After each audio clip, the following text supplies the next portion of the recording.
Hi all, welcome to the video.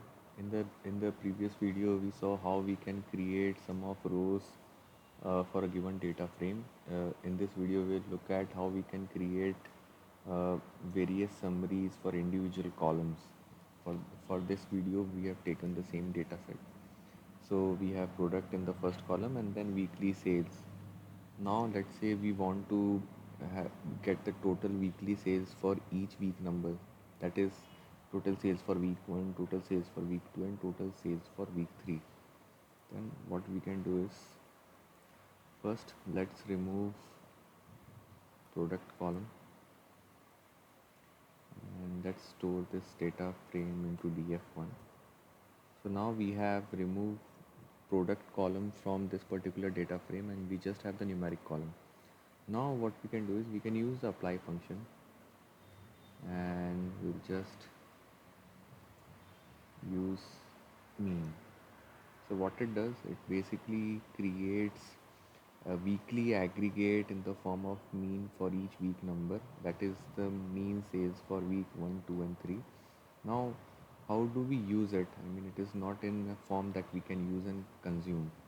So what I will do, I will create this into a data frame. So what happens, it is basically converted into a tabular form, but what exactly is this tabular form? If I check the class of df2, I think it's a data frame. Okay, and let's check the column names. There is only a single column. Okay, let's check the row names. So row names are basically the ones that are there in the leftmost column. So we want these row names as proper columns. So what we will do, df2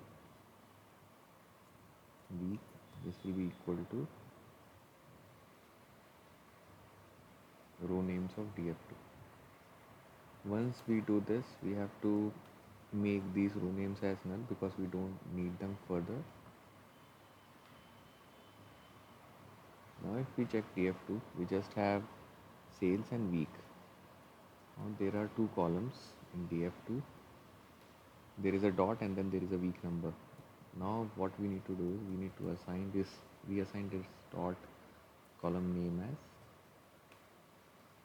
sales. Again there is a problem.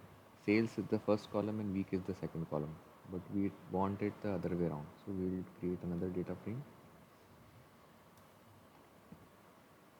Select week and sales. So once we do this, we get the proper thing. Now as an aggregation measure, I took mean. We can take sum or we can take any other numeric aggregation or numeric function that we want, or that is basically required as part of the problem. I hope this video was useful to you. If you like this video, do subscribe to my channel.